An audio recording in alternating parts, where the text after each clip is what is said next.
Games are a beautiful thing, but like old blue tack, a lot of them just don't stick. This list is dedicated to those games that for whatever reason have not been appreciated by time. Some of them were not rated very highly when they came out, others were eclipsed by their contemporaries, and for some, the reason is a mystery. It can be crowded at the top, and in people's consciousness, it seems that only a certain few games get enshrined in their memory. Here are my top 5 underappreciated SNES games. In modern days, running games, especially on phones and tablets, are extremely common. Most of them are pretty generic and feature endless bland levels with a slight uphill difficulty factor, plagued with pay-to-win mechanics. None of these games would exist, however, without Kid Clown in Crazy Chase. In the game, you run down a big hill, attempting to get to a bomb faster than the lit fuse and detach the explosive before it can detonate. All the way down, Kid Clown is avoiding various obstacles and hindrances, which form the essence of the gameplay. It's a game that doesn't take itself too seriously.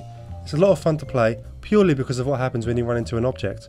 Kid Clown is flattened, blown up, sprayed, run over, flipped, shoved, sprung and more. It becomes increasingly laughable circumstances. It's akin to one of those modern fight the controls style games, such as Octodad, in which it forms a constant slapstick routine, and it really is great fun to watch. It stands the test of time due to its incredibly varied animations. Every different obstacle seems to affect Kid Clown in its own way, and objects are rarely recycled between levels, making the gameplay fun and fresh. A particular favourite moment of mine is when he has to climb over a wall. It slows down the gameplay, but it's just so odd that it sort of defines the whole experience.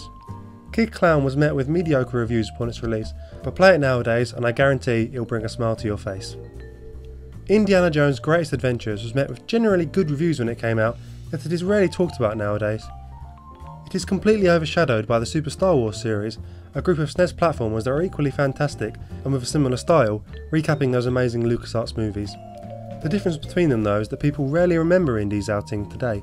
It's practically never on anyone's best of SNES platformer lists, and there are a lot of gamers out there that simply haven't heard of it.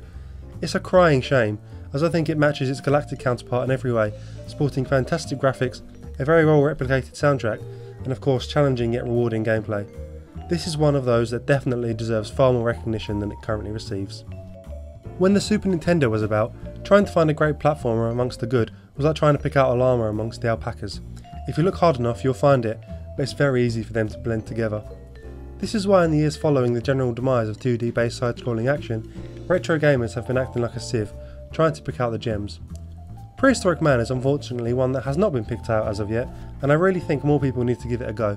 It doesn't break the mould, but it's probably the best example of a traditional platformer outside of Mario that you're going to get on the SNES. Released towards the end of the console's life cycle, it pretty much perfected the recipe. It had tight controls, an interesting setting, each level was quite different from the last, and featured plenty of variety in the gameplay style. In addition, the mechanic of collecting food to feed your starving village was a new one, and gave the player some incentive to collect as much as possible. Prehistoric Man isn't genre defining by any means, it doesn't do anything that other games don't, it just does everything almost perfectly. Poppin' Twinbee was perhaps a victim of the era it came out. It was a cutesy vertical shooter released at a time when gaming was about to start its trend towards more violent adult games, and vertical shooters in general were facing somewhat of a decline, with the focus being more towards their horizontal counterparts. That being said, Poppin' Twinbee definitely deserves another look by anyone that is a fan of shoot 'em ups. It's not bullet hell by any stretch, but it is challenging, despite its aesthetics, and the beautiful 16-bit graphics and SNES music give the game that certain innocent yet epic feeling that can only be had from games in that era. Not to mention it has a very well done co-op mode, in which you can share life and even use each other as projectiles.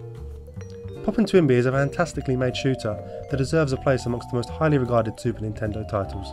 Ask most gamers what their favourite SNES RPGs are and you'll get a range of answers. Chrono Trigger, Final Fantasy VI, Earthbound. What about their favourite action-adventure games?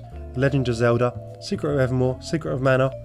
Action RPGs fall somewhere in the middle, and due to the spectacular lineup of the SNES, one of the very best was always likely to fall through the cracks. Illusion of Time, or Illusion of Gaia as it is known in the States, is an epic adventure in which you take control of a young orphan, Will, who has to embark on a journey across the world to defeat an evil entity that is threatening the Earth and turning people into monsters, as well as holding back human civilization. The player can use a variety of psychic powers to journey through the game, as well as a conventional weapon, levelling up once every enemy has been defeated in each dungeon. The graphics and art style are simply stunning, and is an excellent example of what the Super Nintendo can do. It just has that charm that so few games seem to get, and is even harder to describe. The magical moment when that serene music and the gentle gameplay mix just right to give you that warm feeling in your heart that reminds us all why we are gamers. This is a true classic that really epitomises why gaming is so good, and I urge anyone that hasn't given it a go to play through it as soon as possible.